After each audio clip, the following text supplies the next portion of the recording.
அல்லிநகரம் கன்னிகா பரமேஸ்வரி அம்மன் கோவிலில் 12ஆம் தேதி பகல் 12 மணி அளவில் தமிழ்நாடு கன்னிகா பரமேஸ்வரி அம்மன் தேவஸ்தானங்களின் கூட்டமைப்பு தலைவர் தலைமையில் கூட்டம் நடைபெற்றது.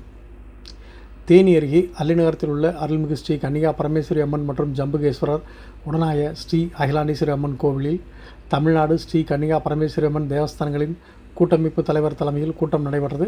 இந்த கூட்டத்திற்கு தேனி அல்லிநகரம் ஆரிய வைசிய மகாஜன சங்க தலைவர் ராமச்சந்திரன் தலைமை வகிக்க செயலாளர் சீனிவாசன், பொருளாளர் குமரேசன் முன்னிலை வகித்தனர்.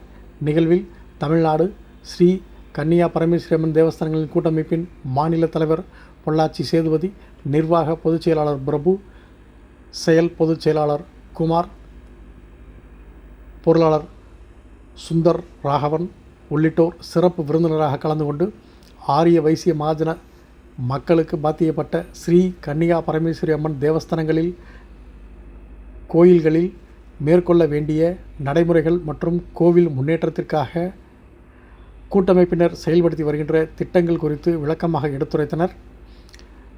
நிகழ்வில் முன்னதாக அல்லிநகரம் ஸ்ரீ கன்னிகா பரமேஸ்வரி அம்மன் கோவில் நிர்வாகம் சார்பில் சிறப்பு விருந்தினர்களுக்கு கும்ப மரியாதை வரவேற்றனர்.